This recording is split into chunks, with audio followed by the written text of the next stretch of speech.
Gold, trusted gold buyers. మీరు తాకట్టు పెట్టిన బంగారాన్ని విడిపించి ఈ రోజు ఉన్న మార్కెట్ ధరకు కొనబడను.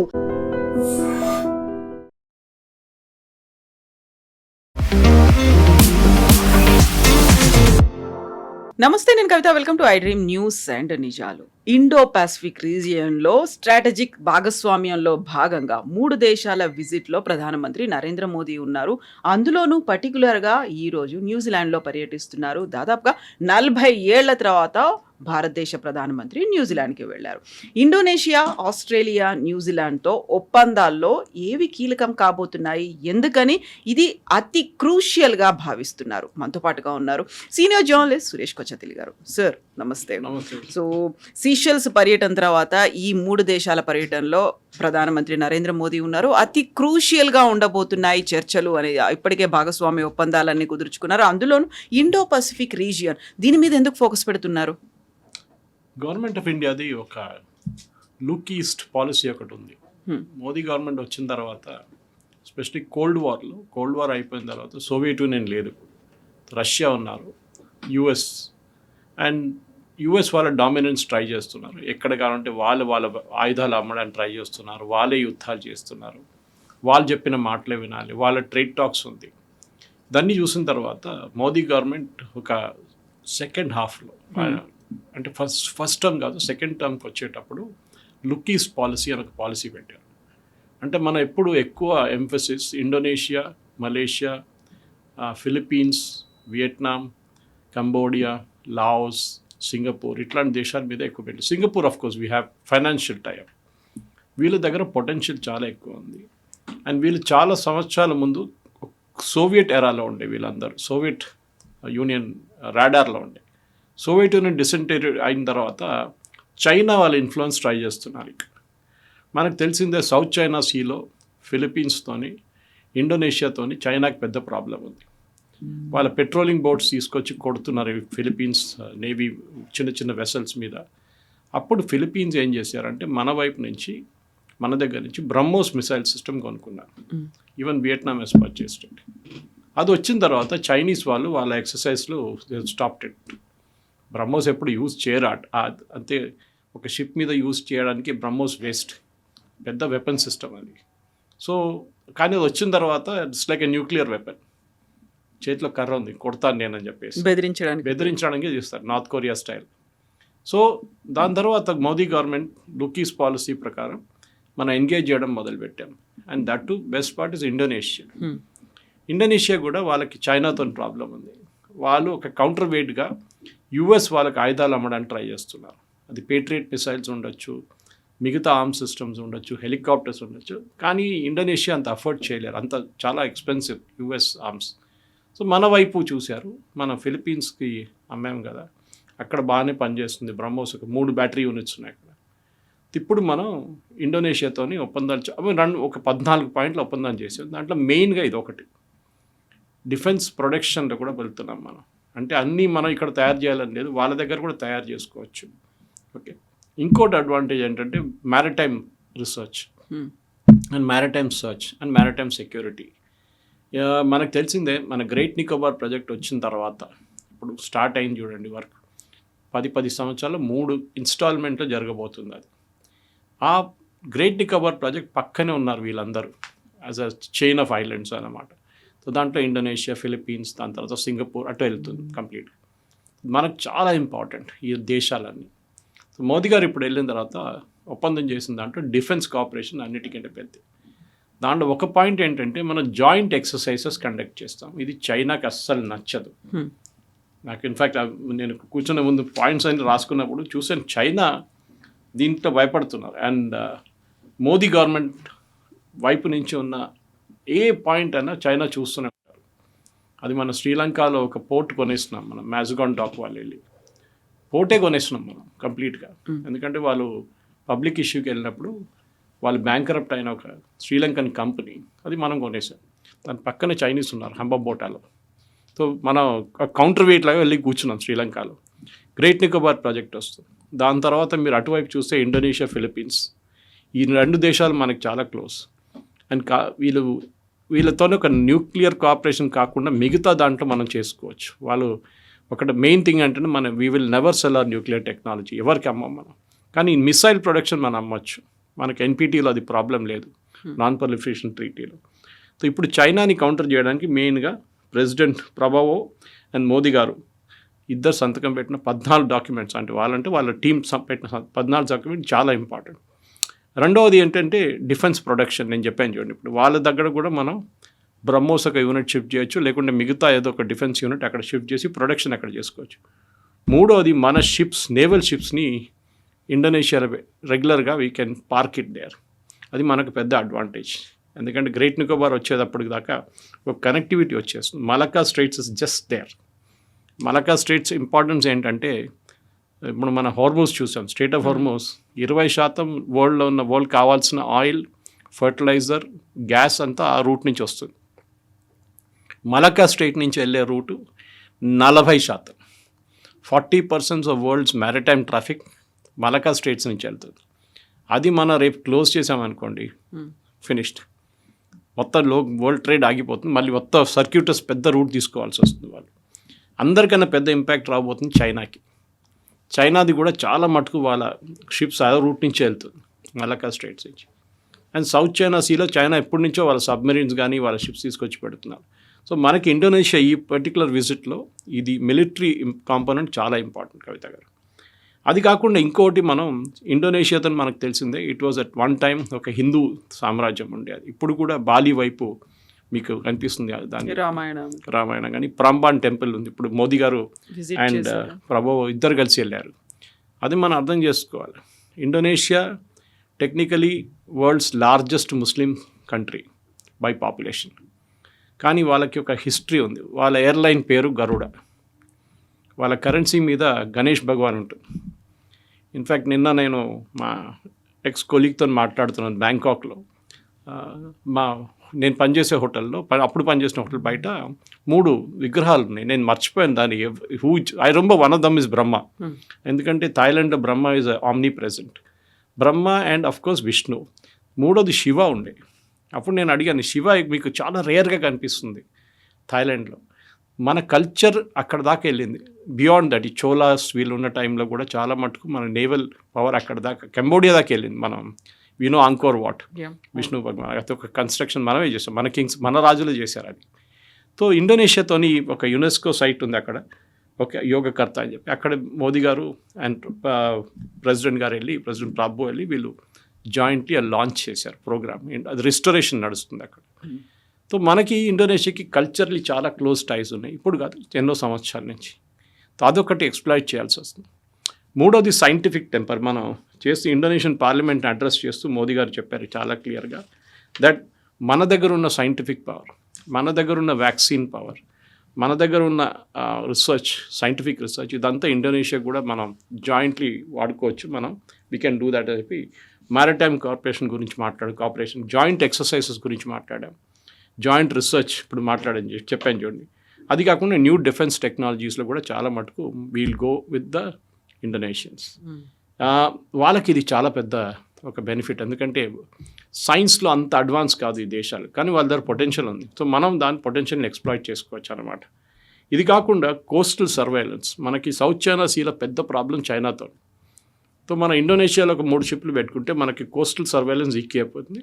ఎస్పెషలీ మనం అండమాన్స్ నుంచి, అంటే గ్రేట్ నికోబార్ ప్రాజెక్ట్ కానీ ఇప్పుడున్న ఐఎన్ఎస్ బాస్, మన ఇండియన్ నేవీది ఒక బేస్ ఉంది అక్కడ, అక్కడి నుంచి మనం ఆపరేట్ చేసుకోవచ్చు. సో ఇది ఇప్పుడున్న దాంట్లో. అది కాకుండా ఆసియాన్ గురించి కూడా, మన ఆసియాన్ అంటే association of South East Asian నేషన్స్తో ఒప్పందాలు ఉన్నాయి. దాన్ని ఇంకా కొంచెం ముందుకు తీసుకెళ్ళడానికి ట్రేడ్స్ అండ్ గుడ్ అగ్రిమెంట్ అని చెప్పి అగ్రిమెంట్ ఉంది, ఆ పని కూడా నడుస్తుంది. ఇంకో చాలా ఇంపార్టెంట్ మ్యాటర్ ఇస్ ఇండోనేషియాలో మినరల్స్ చాలా ఉన్నాయి, క్రిటికల్ మినరల్స్. అది ఇప్పుడు మనకు తెలిసిందే. ఈ మినరల్స్ అనగానే అందరూ ఇమ్మీడియట్లీ ఒక ఎక్సైట్మెంట్ వచ్చేస్తుంది మినరల్స్లో. ఎక్కడుందా మినరల్స్ అని. యూఎస్ కూడా అదే చేస్తున్నారు, చైనా కూడా అదే చేస్తున్నారు, మనం కూడా. సో ఇండోనేషియాతో ఒక ఒప్పందం చేసాం, క్రిటికల్ మినరల్స్ని మనం ఎక్స్కవేట్ చేసుకోవచ్చు. దాని తర్వాత అక్కడ ప్రొడ్యూస్ చేసుకోవచ్చు, దాన్ని ఫర్దర్ ప్యూరిఫికేషన్ ప్రాసెస్, లేకుండా భారతదేశంలో తీసుకొచ్చి మన దగ్గర కూడా చేయవచ్చు. ఇంకొక ఒప్పందం చేశాం అనమాట. అది కాకుండా మనం చూస్తున్నట్టు ఇప్పుడు ఈ బ్రహ్మోస్ గురించి మాట్లాడాం. బ్రహ్మోస్ కాకుండా అస్త్ర అని చెప్పి మన దగ్గర ఇంకొక మిసైల్ సిస్టమ్ ఉంది, దాన్ని కూడా ఇప్పుడు అమ్మడానికి వెళ్తున్నాం ఇండోనేషియాతో. దాంట్లో చాలా మటుకు క్లియర్ ఒక స్ట్రాటజీ ఏంటంటే $600 million we're going to do this for Philippines. So Philippines and వియట్నాంతో చేసాం ఆల్రెడీ, దాంతో ఇప్పుడు ఇండోనేషియాతో కూడా చేయబోతున్నాం. 5వది ఎంఆర్ఓ ఫెసిలిటీస్. ఆ ఏరియాలో మెయింటెనెన్స్ అండ్ రీసెర్చ్ ఓవరాల్ ఎక్కువ లేదు ఎయిర్క్రాఫ్ట్ది. అది మలేషియా వైపు కొంచెం ఉంది, కానీ ఇటువైపు లేరు. సో మనం we will also exploit that now. And this are some of the కొన్ని మెయిన్ పాయింట్స్ జరిగింది. ఇప్పుడు మోదీ గారు ఇండోనేషియాకి వెళ్ళినప్పుడు ఇదంతా అఫ్కోర్స్ ఈ అడ్రస్ ద పార్లమెంట్ ఆల్సో అక్కడ. ఎగ్జాక్ట్లీ. సో అక్కడ డిఫెన్స్ సిస్టమ్తో పాటుగా మైనింగ్ మినరల్స్ మీద ఫోకస్ అయితే ఇండోనేషియాతో ఉంది. బట్ ఆస్ట్రేలియాకి సంబంధించి చూస్తే అక్కడ టీలో షుగర్ లాగా మేము కలిసిపోయాము అనేది, అక్కడ ఫ్రెండ్షిప్ గురించి చెప్తున్నారు, అక్కడ బాండ్ అనేది ఉంది. ఆస్ట్రేలియాతో ఉన్నటువంటి ఈ డీల్స్ అనేవి, ట్రేడ్ అనేది ఎలా ఉండబోతుంది? చాలా ఇంపార్టెంట్, ఎందుకంటే మనకి దీంట్లో మనం ఒక మెయిన్ ఒప్పందం పెట్టాము యురేనియం గురించి. యురేనియం మనం ఇప్పుడు యూజువలీ కెనడా నుంచి తెచ్చుకుంటాం, కానీ మనకు సరిపోవట్లేదు. ఎస్పెషలీ మనకి ఇప్పుడున్న 8 GW జనరేషన్ న్యూక్లియర్ పవర్ మనం మోదీ గవర్నమెంట్ 2047 అంటే మనం 100 years ఆఫ్ ఇండిపెండెన్స్ కంప్లీట్ చేసే టైంకి ఇది 100 GW చేయాలని ప్లాన్ ఉంది. వీఆర్ ఇన్ 2026, 36, 46 అంటే 21 yearsలో ఇప్పుడున్న 8 GW పవర్ని 100 GW పవర్గా మనం ఎక్స్పాండ్ చేసుకోవాలి. మన దగ్గర టెక్నాలజీ ఉంది, కూలం చేసాం, దానికి కల్పాకం దానికన్నా ముందు ఉండే, కైగా ఉండే మన దగ్గర చాలా మటుకు మన దగ్గర న్యూక్లియర్ ప్రాజెక్ట్స్ ఉన్నాయి. కానీ మనకు క్లీన్ ఎనర్జీ కావాలంటే and especially Paris treaty sign చేసిన తర్వాత మన గ్యాస్ ఎమిషన్ తగ్గించాలంటే డెఫినెట్లీ మన కోల్ నుంచి బొగ్గు నుంచి we have to move to nuclear power. ఇప్పుడు ఆస్ట్రేలియా దగ్గర ప్రాబ్లం ఏంటంటే వాళ్ళ దగ్గర వరల్డ్లో 3rd largest యురేనియం రిసోర్సెస్ ఉంది వాళ్ళ దగ్గర, కానీ వాళ్ళ దగ్గర ఒక్క న్యూక్లియర్ పవర్ ప్లాంట్ కూడా లేదు. అది వాళ్ళ ఫిలాసఫీ. కొన్ని దేశాలు ఎస్పెషల్లీ యూరోపియన్ కంట్రీస్ న్యూక్లియర్ నుంచి మూవ్ అయిపోయారు, కానీ ఇప్పుడు మళ్ళీ న్యూక్లియర్కి తిరిగి వస్తున్నారు. ఇది మనం చూసిన జపాన్లో ఫుకుషిమాలో జరిగిన ఒక యాక్సిడెంట్ తర్వాత కొన్ని దేశాలకి డౌట్ ఉండే న్యూక్లియర్ పవర్ గురించి. కానీ టచ్వుడ్ మన దగ్గర ఇప్పుడు కూడా మనం కల్పాకం ఎప్పటి నుంచో ఉండే మన దగ్గర, దానికన్నా ముందు కైగా లాట్ ఆఫ్ న్యూక్లియర్ ప్లాంట్స్. అట్లా ప్రాబ్లం మన దగ్గర ఇప్పుడు దాకా రాలేదు, కానీ అది జరిగింది ఫుకుషిమాలో. దట్ ఇస్ అనదర్ ఎర్త్ క్వేక్తో మొదలైంది. అది actually it's a natural disaster, technical కాదు అక్కడ. దాని ముందు చెర్నోబిల్లో జరిగిన యాక్సిడెంట్ కూడా మనం చూసాం. అది చాలా పెద్ద ఒక న్యూక్లియర్ ఏం చెప్తారు డిజాస్టర్. అది ఇప్పుడు కూడా దాన్ని 500 kilometers దగ్గర కూడా మనం వెళ్ళలేము, అంత కంటామినేటెడ్ అయిపోయింది అన్నమాట. సో అది మనం చాలా కేర్ఫుల్గా చూసుకోవాలి. సో దానికి మన దగ్గర రష్యన్ టెక్నాలజీ ఉంది, మన ఓన్ తయారు చేసిన టెక్నాలజీ ఉంది. ఫాస్ట్ బ్రీడర్ రియాక్టర్స్ తయారు చేస్తున్నాం, మనం చిన్న బ్రీడర్ రియాక్టర్స్ తయారు చేస్తున్నాం. ఇప్పుడు చంద్రబాబు నాయుడు గారు విశాఖపట్నంలో డేటా సెంటర్స్ పెడుతున్నారు. దానికి 2-3 క్రూషియల్ ఎలిమెంట్స్ ఉంటాయి. ఒకటి నీళ్లు, చాలా మటుకు నీళ్ళు కావాల్సి వస్తుంది. And today only I was reading, ఇవాళ ఒక్క డేటా సెంటర్లో యూజ్ చేసే ఎలక్ట్రిసిటీ 80 cities-ని ఎలక్ట్రిసిటీ ఇవ్వచ్చంట. 8 నుంచి 80 దాకా డిపెండింగ్ ఆన్ ద స్కేల్ అన్నమాట. సో మనం ఆలోచించి ఎంత పవర్ కన్స్యూమ్ చేస్తుంది. సో మన గ్రిడ్ నుంచి పవర్ తీసుకోలేము, బికాజ్ గ్రిడ్కి కావాల్సిన పవర్ గ్రిడ్కి ఉండాలి. గ్రిడ్ డిసిప్లిన్ అంటారు దాన్ని, కానీ ఒక పర్టికులర్ సైకిల్స్ కింద వెళ్ళకూడదు. సో సడన్గా మీరు పవర్ డ్రా చేసినప్పుడు మోస్ట్ ఇంపార్టెంట్ డేటా సెంటర్స్లో కంటిన్యూస్ పవర్ ఉండాలి. ఓకే, సో ఆ పరిస్థితిలో ఇప్పుడు మోదీ గవర్నమెంట్ ఒక మార్పు తీసుకొచ్చారు. అండ్ శాంతి యాక్ట్ అని చెప్పి ఒక యాక్ట్ కూడా తీసుకొచ్చారు. ఎందుకంటే ప్రైవేట్ సెక్టర్కి ఒక డౌట్ ఉంది ఎప్పుడు, ఏదైనా రేపు యాక్సిడెంట్ జరిగితే హూ ఇస్ రెస్పాన్సిబుల్. ఇదేదో మొన్న విశాఖపట్నం స్టీల్ ప్లాంట్లో జరిగిన అది బ్లాస్ట్ ఫర్నస్ జరిగిన యాక్సిడెంట్ కాదు ఇది, అది లోకలైజ్డ్ యాక్సిడెంట్. ఓకే, లేకుండా మొన్న ఏదో రిఫైనరీలు కూడా మోదీ గారు ఇనాగ్రేట్ చేయముందు ఒక బ్లాస్ట్ జరిగింది, కొంతమంది 5-6 మంది చనిపోయారు. మన దగ్గర ఇక్కడ ఫార్మా ఇండస్ట్రీస్ కొన్ని బ్లాస్ట్ అట్లాంటి జరుగుతుంది, కానీ దే ఆర్ లోకలైజ్డ్ ఇన్స్టెన్స్. కానీ న్యూక్లియర్ అది కాదు. ఒకసారి ఒక యాక్సిడెంట్ జరిగితే దాని ఇంపాక్ట్ చెర్నోబిల్ లాగా చుట్టుపక్కల అన్ని ఏరియాస్కి వెళ్తుంది. ఫుకుషిమాలో ఇప్పుడు కూడా అక్కడ ఏం చెప్తారు, చేపలు పట్టుకోవడానికి రెస్ట్రిక్షన్స్ ఉన్నాయి. అక్కడి నుంచి దగ్గర ఉన్న సీ నుంచి వాళ్ళు అనమాట, ఎందుకంటే ఆ టైంలో కొంచెం లీక్ అయింది, సీ లోపలికి వెళ్ళింది కొన్ని రేడియో యాక్టివ్ ఎలిమెంట్స్. సో చాలా కేర్ఫుల్గా ఉండాల్సి వస్తుంది. సో దానికి శాంతి యాక్ట్ తీసుకొచ్చారు. లయబిలిటీ ఎవరి మీద ఉంటుంది, ఎంత ఉంటుంది, అది ఇంకా డిబేట్ నడుస్తుంది దాని మీద, even though the act is in force. కానీ ప్రైవేట్ సెక్టర్ ఇప్పుడు చాలామంది రావడానికి రెడీ ఉన్నారు. Tatas are ready, Adanis ready, Ambanis are ready. వీళ్ళందరూ న్యూక్లియర్ పవర్ ప్లాంట్స్ పెట్టడానికి రెడీగా ఉన్నారు. టెక్నాలజీ చాలా దేశాలు మనకి ఇవ్వడానికి కూడా రెడీ ఉన్నారు, కానీ మనకు యురేనియం కావాలి. అది మన దగ్గర లేదు. మన దగ్గర కొంచెం ఉన్నాయి, ఆంధ్రప్రదేశ్ వైపు అటు కొన్ని ప్లేసెస్లో వీ హ్యావ్ సమ్ యురేనియం, మధ్యప్రదేశ్లో అంతా, కానీ దట్ ఈస్ నాట్ ఇనఫ్. ఒక 3-4-5% అంతే. ఇప్పుడున్న పవర్ ప్లాంట్స్ కొంచెం సరిపోతుంది. అండ్ మన మీద మీకు గుర్తుంది కవిత గారు, మనం పోఖ్రాన్ న్యూక్లియర్ బ్లాస్ట్ చేసిన తర్వాత 1 and 2 చేసినప్పుడు వాళ్ళు మన మీద చాలా మటుకు యుఎస్ శాంక్షన్స్ పెట్టారు. మనం యురేనియం ఎవరి దగ్గర నుంచి కొనలేమని చెప్పేసి. యాక్చువల్లీ ఈ ఒప్పందం మనం ఇప్పుడు మాట్లాడుతున్న ఆస్ట్రేలియాతో ఇప్పుడు ఈ ఒప్పందం పాత ఒప్పందం ఇది 2014లో సైన్ చేసాం మనం ఇది. కానీ మన్మోహన్ సింగ్ గవర్నమెంట్ టైంలో. కానీ దాన్ని ముందుకు తీసుకెళ్ళిపోయాం. ఎందుకంటే ఆస్ట్రేలియాకి డౌట్ ఏముండే, మనం ఈ దీని నుంచి ఉన్న న్యూక్లియర్ మెటీరియల్ వెపన్స్లో కూడా వాడుకుంటాం, న్యూక్లియర్ ఆయుధాలు వాడుకుంటాం. సో అక్కడ అది ఆగిపోయింది. కానీ ఇప్పుడు మోదీ గవర్నమెంట్ మళ్ళీ చర్చలు నడిపి అదంతా క్లారిఫై చేసి this is only for purely peaceful purposes. మీకు గుర్తుంటుంది ఇప్పుడు ఇరాన్లో అదే గొడవ. ఇరాన్లో ఉన్న న్యూక్లియర్ దాన్ని మీరు ఎంత ప్యూరిటీ తెచ్చుకుంటారో దానిపైన మీకు యురేనియం మీరు ఎక్కడ వాడుకోవచ్చు. అప్పుడు మీరు అడగొచ్చు యురేనియం ఇరాన్కి ఎట్లా చేరుకున్నది. ఒకటి లీగల్ వేలు తెచ్చుకోవచ్చు, ఒకటి ఇల్లీగల్ వేలు తెచ్చుకోవచ్చు. యురేనియం రెండు ఉన్నాయి. మనం లీగల్ వేలు తెచ్చుకుంటున్నాం, మనకు ప్రాబ్లం లేదు. And Australia is 3rd largest. So వాళ్ళ దగ్గర చాలా ఉన్నాయి యురేనియం. కానీ వాళ్ళు ఒక పవర్ ప్లాంట్ కూడా లేదు వాళ్ళు. సో వాళ్ళు ఎక్స్పోర్ట్ చేయాల్సిందే వాళ్ళకి. అండ్ పెద్ద రెవెన్యూ ఎక్స్పోర్ట్ చేస్తే. సో మన దగ్గర యురేనియం భారతదేశానికి ఒకసారి వస్తే మన చర్లపల్లిలో ఉన్న న్యూక్లియర్ ఫ్యూయల్ కాంప్లెక్స్కి వెళ్తుంది. అక్కడ దాన్ని ప్రాసెస్ చేస్తారు. ప్రాసెస్ చేసి రాడ్స్లో కన్వర్ట్ చేసి దాన్ని పవర్ ప్లాంట్స్కి పంపిస్తారు. న్యూక్లియర్ పవర్ ప్లాంట్ కల్పాకం ఉండొచ్చు, కైగా ఉండొచ్చు, లేకుంటే కుడంకుళం ఉండొచ్చు. కుడంకుళం ఇంకా ఫేజెస్ ఉన్నాయి, ఇంకా 2 ఫేజ్లు ఉన్నాయి కుడంకుళంలో. అది కాకుండా చాలా పెద్ద ప్రాజెక్ట్స్ ప్లాన్ చేస్తున్నారు. అండ్ డెఫినెట్లీ ఈ యురేనియం వచ్చేస్తే మనకి ఆస్ట్రేలియా దగ్గర నుంచి వచ్చేసి డెఫినెట్గా 2047 దగ్గర మన 100 gigawatt టార్గెట్ మీట్ కావచ్చు, డెఫినెట్గా చేయొచ్చు. సో డిఫెన్స్ టెక్నాలజీని కూడా ఎక్స్చేంజ్ ఏమన్నా అవుతుందా ఆస్ట్రేలియా? ఎస్, ఆస్ట్రేలియాతో అది కూడా ఉంది. ఆస్ట్రేలియాతో డిఫెన్స్ కొలాబరేషన్ సైన్ చేసాం, సంతకం పెట్టాం మనం. అండ్ దాని ప్రకారం మన ఆస్ట్రేలియా నుంచి వాళ్ళ దగ్గర ఉన్న డిఫెన్స్ టెక్నాలజీస్ కొంచెం మన తీసుకొస్తాం, మన వైపు మన దగ్గర ఉన్న వాళ్ళ దగ్గర జాయింట్ ప్రొడక్షన్ కూడా చేసుకుందామని చెప్పి ఒప్పందం చేశారు. క్లారిటీ ఇంకా వస్తుంది. ఐ మీన్ ఇది ఒప్పందమే, ఇంకా దాన్ని డెఫినెటివ్ స్టేజ్ తీసుకురావాలంటే స్పెసిఫిక్స్కి రావాల్సి వస్తుంది. ఆస్ట్రేలియా కూడా డిఫెన్స్లో ఇప్పుడు చాలా మటుకు పికప్ అయ్యారు వాళ్ళు. ముందు ఇంత అఫెన్సివ్ లేకుండే, కానీ ఇప్పుడు వాళ్ళు చాలా అగ్రెసివ్ అయిపోయారు. సో డెఫినెట్గా మనం వాళ్ళ వైపు నుంచి వాడుకోవచ్చు. అది కాకుండా ఆస్ట్రేలియాతోని మనకు మెయిన్గా ప్రాబ్లం ఏముండే అంటే, ఒకటి మన ఇమ్మిగ్రేషన్ ప్రాబ్లం ఉండే, ఇష్యూస్ ఉండే అక్కడ. అది కూడా మాట్లాడారంటున్నారు. దాన్ని కూడా ఏదో అగ్రిమెంట్కి వచ్చారంట. మన డీటెయిల్స్ ఇంకా స్పెసిఫిక్స్ బయటికి రాలేదన్నమాట. సో న్యూజిలాండ్లో ఫస్ట్ ఇందిరాగాంధీ, ఆ తర్వాత రాజీవ్ గాంధీ 40 years టైం ఎందుకు పట్టింది మళ్ళీ ఒక ప్రైమ్ మినిస్టర్ విజిట్ చేయడానికి? It's very good question. అదే అందరు అడుగుతున్నారు ఎందుకు. చాలా దేశాలు, ఈవెన్ నాట్ న్యూజిలాండ్. మోదీ గారు ఇప్పుడు వెళ్ళిన 40-45 దేశాలకి వెళ్ళినప్పుడు 40 సంవత్సరాల తర్వాత, 50 సంవత్సరాల తర్వాత, 30 సంవత్సరాలు ఎందుకు ఇంత టైం ఎందుకు పట్టింది?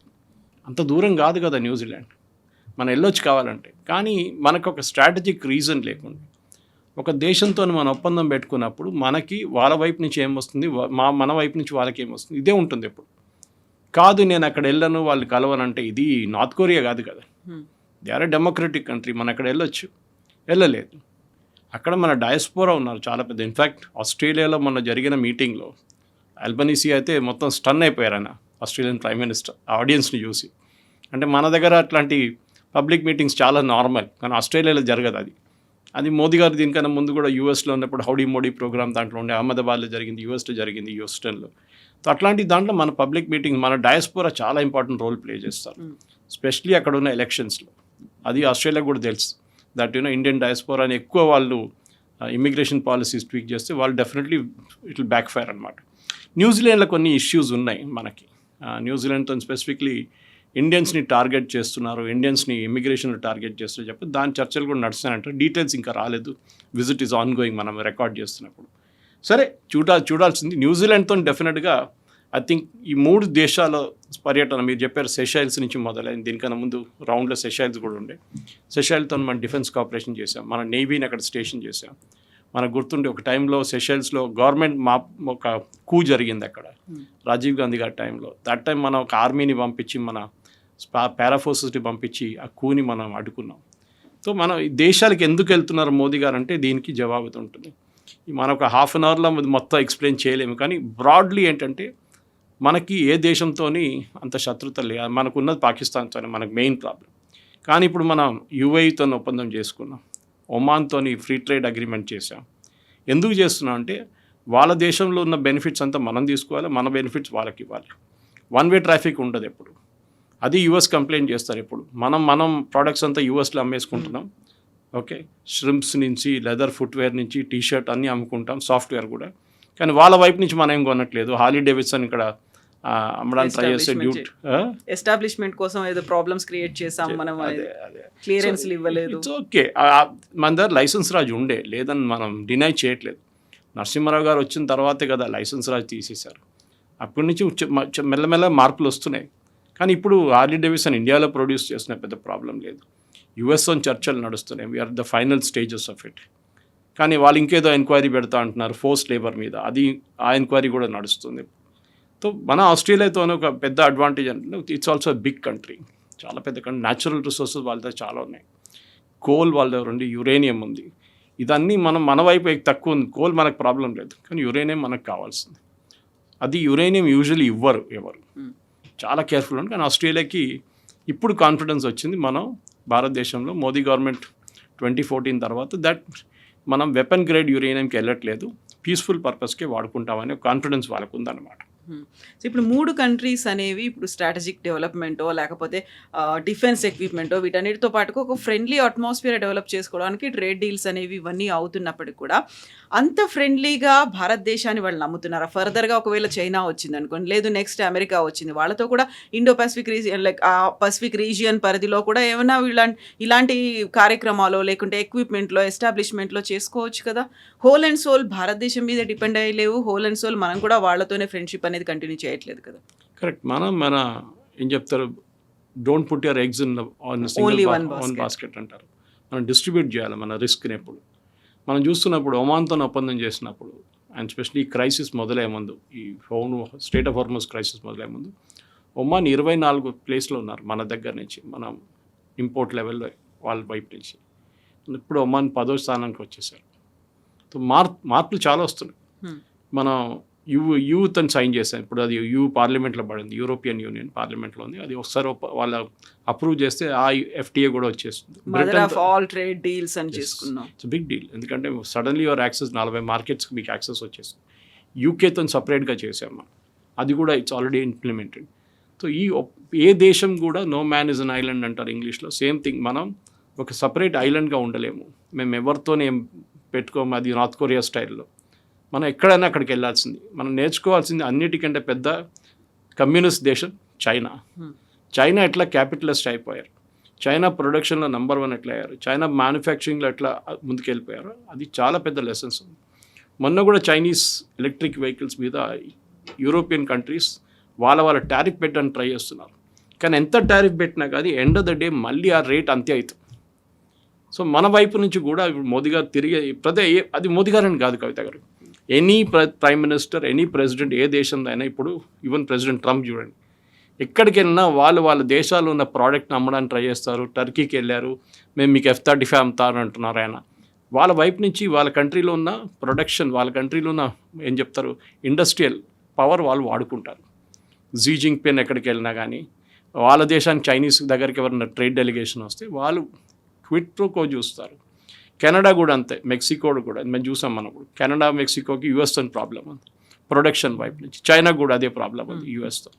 సో మనం కూడా మన వైపు నుంచి మన ఇండస్ట్రియల్ ప్రొడక్షన్ మన బయట దేశాలకి we should move beyond shrimp and software. ఎందుకంటే అది ఉంది, మన పవర్ ఉంటుంది ఎప్పుడు అది. కానీ దాని తర్వాత కూడా మన వైపు నుంచి ఇప్పుడు న్యూక్లియర్ టెక్నాలజీ చూడండి, మనం కూడా ఎక్స్పోర్ట్ చేసుకోవచ్చు, కానీ దానికి కొన్ని రెస్ట్రిక్షన్స్ ఉంది మన వైపు నుంచి. గాజ్ ఎక్స్పోర్ట్ చూడండి మన వైపు నుంచి. టెక్స్టైల్స్ అయితే మన స్ట్రెంగ్త్ ఎప్పటి నుంచో ఉంది, తిరుపూర్ నుంచి లుధియానా దాకా మనకి ఎఫర్ట్ ఉంది. కానీ మోదీ గారు వెళ్ళేటప్పుడు ప్రతిసారి మన దేశంలో ఉన్న ప్రోడక్ట్స్ అక్కడ అమ్మడానికి ట్రై చేస్తారు, వాళ్ళ దగ్గర ఉన్న ప్రోడక్ట్స్ మనం తీసుకుంటాం. 2-way ట్రాఫిక్ అది ఒక వరల్డ్లో ఇప్పుడున్న రూల్, అది మనం కూడా పాటించాలి. కానీ అన్నిటికంటే పెద్ద డేంజర్ అన్ని దేశాలకి ఏం కనిపిస్తుంది అంటే, ఒకటి మిలిటరీ. మనం చూసాం ఈ ఇరాన్, ఇజ్రాయెల్, US యుద్ధంలో అన్నిటికంటే పెద్ద ఒక లెసన్ అది. దట్ మీకు పెద్ద షిప్పులు అక్కర్లేదు, చాలా మటుకు వందలాది ఎయిర్క్రాఫ్ట్ అక్కర్లేదు, డ్రోన్ అండ్ మిసైల్స్తో మీరు మొత్తం చేసుకోవచ్చు మీ బిజినెస్. దానికోసం ఇప్పుడు ఇండోనేషియా, దానికన్నా ముందు ఫిలిప్పీన్స్ కానీ వియట్నాం కానీ వీళ్ళందరూ మనతో చర్చలు జరుపుతారు. మన కాస్ట్ ఆఫ్ బ్రహ్మోస్ చూసి US ఒక మిసైల్ సిస్టమ్ చూస్తే చాలా తక్కువ, మనకి 1/10 ఉంటుంది. అది మనం వాడుకోవాలి, ప్రైస్ అడ్వాంటేజ్. ఓకే, ఈ బ్రహ్మోస్ అనే ప్రాజెక్ట్ కూడా it's Indo Russian collaboration. Okay, Brahmaputra and Moscow river పేరు పెట్టి తీశారు. అది బ్రహ్మోస్. కానీ దాన్ని మనం ఎంత బాగా వాడుకున్నామని ఆపరేషన్ సింధూర్లో ఒక ఆపరేషనల్ అడ్వాంటేజ్ మనకు వచ్చింది. సో దేశాలు చూస్తూనే ఉన్నారు, ఓకే దే ఆర్ ప్రొడ్యూసింగ్, బాగా జరిగింది ఇది, అవి మాకు కూడా కావాలి. ఇన్ఫ్యాక్ట్ నేను చెప్పాను చూడండి, ఫిలిప్పీన్స్ ఆ 3 బ్యాటరీలు తెచ్చి పెట్టుకున్న తర్వాత చైనీస్ పెట్రోలింగ్ తగ్గిపోయింది, నేవల్ పెట్రోలింగ్. వాళ్ళకు కూడా భయం ఉంది ఇప్పుడు దట్ ఫిలిప్పీన్స్ కూడా తీసుకుంటారు, ఇప్పుడు ఇండోనేషియా తీసుకుంటారు, వియట్నాం దగ్గర ఆల్రెడీ ఉంది. అండ్ వియట్నాం కమ్యూనిస్ట్ కాలనీ ఉండే అక్కడ వన్ టైం. ఇప్పుడు వాళ్ళు కూడా మారుతున్నారు, వాళ్ళ స్ట్రాటజీ మారిపోతున్నారు. Yes we should do it, అంటే డౌట్ లేదు. ఆస్ట్రేలియాతో న్యూక్లియర్ ఫ్యూయల్ తీసుకోవడం ఏ ప్రాబ్లం లేదు. In fact Australia is now the 4th largest, 3rd largest ఉండే. వాళ్ళు లోకంలో ఉన్న యురేనియంది 8% వాళ్ళ దగ్గర ఉందన్నమాట. సో ఎస్ కెనడాతో డీల్ చేసుకుంటాం, కెనడాతో బార్గెన్ చేసుకోవచ్చు ఇప్పుడు కావాలంటే. Listen, Australia is giving us at this rate, మాకు ఏ రేట్లు ఇస్తారు మీరు అని చెప్పేసి రెస్ట్రిక్షన్స్ పెట్టకుండా ఇంత ఇస్తారు. ఎందుకంటే మన ఇదంతా ఒక క్రైసిస్ మూమెంట్లో తెలుస్తుంది. అది మనం పోఖ్రాన్లో చూసాం. పోఖ్రాన్ జరిగిన తర్వాత మన మీద మొత్తం శాంక్షన్ పెట్టేశారు యూఎస్. టారిఫ్ కాదు, శాంక్షన్ పెట్టేశారు. మనం ఏం కొనలేకపోయాం బయట నుంచి. దానికన్నా ముందు తర్వాత మనం చేసిన మన క్రయోజెనిక్ ఇంజిన్ ప్రాజెక్టులో అదే ప్రాబ్లం వచ్చింది. ఇప్పుడు మనం రష్యాతో మాట్లాడుతాం కవిత గారు, అది రష్యాని మర్చిపోతున్నాం మనం. Su-57 ఆఫర్ చేశారు వాళ్ళు, మనం ఇప్పుడు వద్దని చెప్పి, ఎందుకంటే వాళ్ళ డిఫెన్స్ ప్రొడక్షన్ కొంచెం ప్రాబ్లంలో ఉంది యుక్రెయిన్ వార్ తర్వాత. కానీ మనం రఫేల్ తీసుకుంటున్నాం. ఇప్పుడు చూడండి, మెక్రాన్తో కలిసినప్పుడు ప్రధానమంత్రి గారు డైరెక్ట్ డీల్ చేసుకున్నారు. Company is Dassault Aviation, private company. మనం వాళ్ళతో డీల్ చేయట్లేదు, we are dealing with the French government. ఎందుకంటే బోఫోర్స్ తర్వాత ఏ డిఫెన్స్ కాంట్రాక్ట్లోనే కానీ ఈ కమిషన్ల భయం ఉంటుంది. సో మోదీ గవర్నమెంట్ ఒక నిర్ణయం తీసుకున్నారు. బోఫోర్స్ తర్వాత రాజీవ్ గాంధీ గారు చేసిన ఒప్పందంలో ఎన్నో అవకతవకలు జరిగింది. దాని తర్వాత we will not make any such mistakes again అని చెప్పి direct government to government deal చేస్తున్నారు. ఇప్పుడు అది జర్మనీతో ఉండొచ్చు, it can be with France and even US. Apache helicopters తీసుకున్నాం మనం యుఎస్ దగ్గర నుంచి.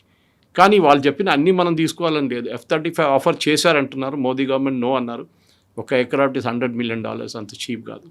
అండ్ యూఎస్కి ఒక హ్యాబిట్ ఉంది కవిత గారు, ఏ క్రైసిస్ వచ్చినా కానీ వాళ్ళు సడన్గా బ్యాన్ పెట్టేస్తారు. మీరు ఎట్లయిపోతుందంటే కార్ కొనిన తర్వాత స్పేర్ పార్ట్లు దొరకకపోతే మీరేం చేస్తారు? ఇది ప్రాబ్లం మన దగ్గర.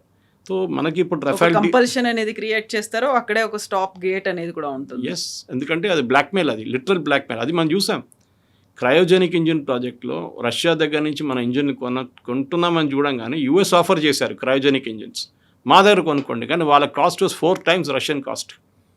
అంటే మనకి ఒక 100 రూపీస్ ఈక్వలెంట్ తీసుకుంటే 25 రూపాయలు రష్యా ఇస్తే 100 రూపాయలకి యూఎస్ అమ్ముతున్నారు. సో మనం న్యాచురల్లీ రష్యా దగ్గర తీసుకుంటాం. అండ్ రష్యా మనకి మొత్తం టెక్నాలజీ ట్రాన్స్ఫర్ చేస్తా అన్నారు క్రయోజెనిక్ ఇంజిన్లో. అప్పుడే నారాయణ్ గారిని అరెస్ట్ చేశారు, అదంతా పెద్ద స్టోరీ కూడా ఉంది. సో డిఫెన్స్ కోఆపరేషన్లో ఇప్పుడు మనం ఇండోనేషియాతో చేసిన ఒప్పందం. మోదీ గారు మళ్ళీ ఇంకా 3 దేశాలకు వెళ్తారు, ఆయన అవార్డులు తీసుకుంటున్నారే. మన వాళ్ళకి చాలా పెద్ద ప్రాబ్లం మన వాళ్ళకి. అది ఒక ప్రధానమంత్రికి అవార్డు ఇచ్చేటప్పుడు దేశానికి ఇస్తున్నారు, ప్రధానమంత్రికి కాదు. అందులో కూడా ఏఐ జనరేటెడ్గా ఉన్నాయి అనే సీషెల్స్ నుంచి సెషల్ గవర్నమెంటే క్లారిఫై చేశారు అది. దట్ పర్టికులర్ అవార్డ్ మోదీ గారికి కస్టమైజ్ చేసి ఇచ్చాము మేము, ఎందుకంటే అది అందరికీ అక్కర్లేదు. ఇట్ వాజ్ రిగార్డింగ్ ఎన్వైర్న్మెంట్ అన్న దాని గురించి ఉండే. So it was only for Modi and for India. Award Modi గారికి కాదు, ఇండియాకి ఇస్తున్నారు. అది దీనికన్నా ముందు అఫ్కోర్స్ వీరు ఇట్లా ఇంత పెద్ద మాటలంటే కాంగ్రెస్ వాళ్ళు జవహర్లాల్ నెహ్రూ భారతరత్న ఆయనకే ఇచ్చుకున్నారు. ఆలోచించండి, ఫస్ట్ టైం ఇన్ హిస్టరీ ఒక సర్వింగ్ ప్రైమ్ మినిస్టర్ ఆయనకే రికమెండ్ చేసుకుని ఆయనే భారతరత్న వేసుకున్నారు. ఇప్పుడు దాకా జరగలేదు అట్లా. ఓకే, అంబేద్కర్ గారికి భారతరత్న ఎప్పుడు ఇచ్చారు మనకు అందరు తెలిసిందే. సర్దార్ పటేల్ గారికి భారతరత్న ఎప్పుడు వచ్చింది అందరు తెలుసు. కానీ నెహ్రూ కుటుంబానికి ఇమ్మీడియట్గా భారతరత్నాలు వచ్చేసినాయి. అది నెహ్రూ ఉండొచ్చు, ఇందిరాగాంధీ ఉండొచ్చు, రాజీవ్ గాంధీ ఉండొచ్చు. So anyway that's not a matter. కానీ ఈ కాంగ్రెస్ వాళ్ళు చేస్తున్న క్యాంపెయిన్, సుప్రీయా శర్నాథే కానీ మిగతా వాళ్ళు చేస్తున్న campaign, it is below the belt. Modi గారికి ఇచ్చారు అవార్డు అని మీకు ప్రాబ్లం ఏంటి? అర్థం కావట్లేదు. ఇట్ ఈస్ ఫర్ ద దేశానికి ఇస్తున్నారు. ఓ ఇండోనేషియాకి వెళ్ళిన వాళ్ళు ఇచ్చారు అవార్డు, ఓ వాళ్ళు కూడా ఇచ్చారా? సౌదీ అరేబియా ఇచ్చారు, ఖత్తర్ ఇచ్చారు, అన్ని దేశాలు. అంటే మీరు వాళ్ళని కూడా క్రిటిసైజ్ చేస్తారు. పోయిన ప్రతి చోట కూడా ఏదో ఒక అవార్డ్ ఆఫ్ ఫెలిసిటేషన్ ఏదో ఒకటి అవుతూనే ఉంది. మోదీ గారు అని కాదు, మోదీ గారు ఒక రిప్రజెంటేటివ్ అంతే భారతదేశాన్ని. అక్కడ ఆయన తీసుకొచ్చి ఆయన ఇంటికి తీసుకెళ్లారు అవార్డు అంతా. అదంతా ప్రైమ్ మినిస్టర్స్ కలెక్షన్లో ఉంటుంది. దీనికన్నా ముందు మన్మోహన్ సింగ్ గారికి ఇచ్చారు, కానీ అన్ని అవార్డులు ఇవ్వలేదు ఆయనకి. ఇందిరాగాంధీ గారికి ఇచ్చారు అవార్డు, చాలామంది వాజ్పేయి గారికి ఇచ్చారు. కానీ it does not that. Nishane Pakistan even Advani గారికి ఇచ్చారు. సో అవార్డు ఇవ్వలేదని కాదు, అది ఆ పర్టికులర్ ఇండివిజువల్ కాదు, it is for the country. అది మనం గుర్తుపెట్టుకోవాలి. ఒక రికగ్నిషన్ అది. మీరు మా దేశానికి వచ్చారు, వీఆర్ అక్నాలజింగ్ దిస్ అని చెప్పి. అండ్ వాళ్ళు మీరు చూడండి మిగతా దేశ హెడ్స్ ఆఫ్ స్టేట్ కూడా ఇస్తారు, వాళ్ళు ఇవ్వట్లేదు కాదు. కానీ దాంట్లో ఈ పర్టికులర్ దాంట్లో రెండు మెయిన్ ఎలిమెంట్స్ వచ్చినాయి ఈ విజిట్లో. ఒకటి ఇండోనేషియాతోని డిఫెన్స్ ఒప్పందం బ్రహ్మోస్ అండ్ అస్త్ర, ఇటువైపు ఆస్ట్రేలియాతో జరిగిన ఒప్పందంలో యురేనియం. ఈ యురేనియం మనకు వస్తే మనకి ఇప్పుడు నాకు చెప్పాను చూడండి 8 GW పవర్ విల్ బికమ్ 140. అది చాలా ఇంపార్టెంట్ మనకి, అది కావాల్సింది కూడా. మనకు క్లీన్ ఎనర్జీ కావాలి, మనం కోల్ ఫేస్ అవుట్ చేయాల్సి వస్తుంది. ఇంకో 40 సంవత్సరాల తర్వాత మనకి ఇప్పుడున్న రామగుండం కానీ కొత్తగూడెం అంతా క్లోజ్ డౌన్ చేయాల్సి వస్తుంది, ఆల్టర్నేట్ ఫ్యూయల్స్కి వెళ్ళాల్సి వస్తుంది. సో దాంట్లో అప్పుడు nuclear is never ending, it can go on and on and on అనమాట. దాని తర్వాత మనం అఫ్కోర్స్ సోలార్ మీద ఉన్నాం, మనం విండ్ పవర్ మీద ఉన్నాం, అదండి. కాకుండా హైడల్ పవర్ కూడా మన దగ్గర ఉంది. కానీ hydel power is not reliable. వర్షం రాకపోతే ఇప్పుడు వర్షాలు లేవు, హైడల్ పోతుంది. సో యురేనియం కావాల్సిందే మనకు. అండ్ యాక్చువల్లీ మన దగ్గర లేనప్పుడు మనం ఎక్కడుంటే అక్కడ తీసుకుంటాం మనం. Yes sir. So New Zealand complete అయిన తర్వాత అవుట్కమ్ ఏంటి అనేది అప్పుడు న్యూజిలాండ్లో ఐ డోంట్ థింక్ అంత పెద్ద, ఎందుకంటే చిన్న దేశం. సో మనం మోస్ట్లీ న్యాచురల్ రిసోర్సెస్ గురించి వాళ్ళ దగ్గర నుంచి ఫిషరీస్ గురించి అంత అగ్రిమెంట్ ఉండొచ్చు. Ministry of external affairs statement బహుశా వాళ్ళు వచ్చేస్తుంది, దాని తర్వాత మనం చూద్దాం వాళ్ళు ఏమంటారు. Thank you so much. Thank you very much.